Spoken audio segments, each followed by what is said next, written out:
I'm Evelyn, a Filipino, and I reject the WHO pandemic treaty. I'm a Filipino and I reject Pandemic WHO Treaty. No to WHO Pandemic Treaty.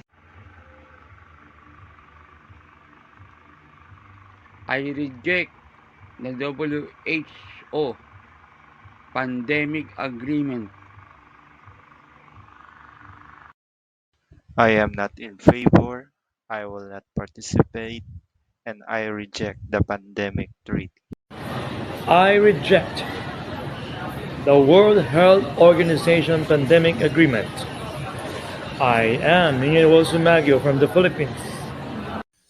I reject the WHO Pandemic Agreement. Here are my reasons why I'm strongly rejecting it. Number 1. I do not consent unelected officials to transact on any treaty or agreement on my behalf. Number 2.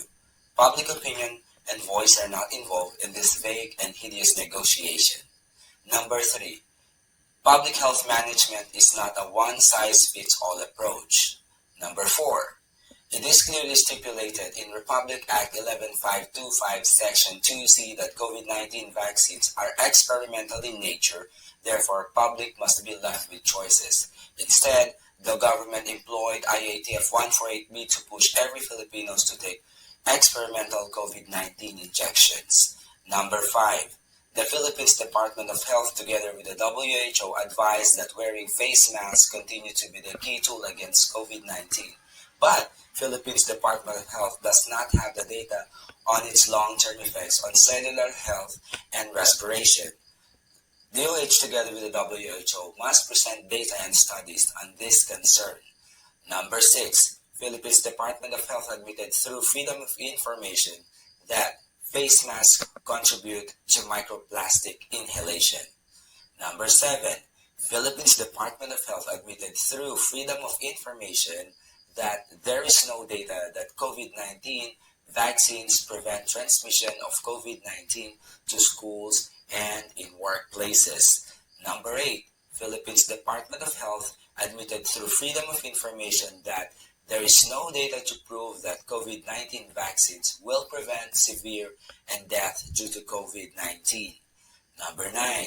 Philippines Department of Health admitted through Freedom of Information that there is no complete data, comprehensive studies, and clinical trials to show all long-term health effects of mixing and matching COVID-19 vaccines. Number 10.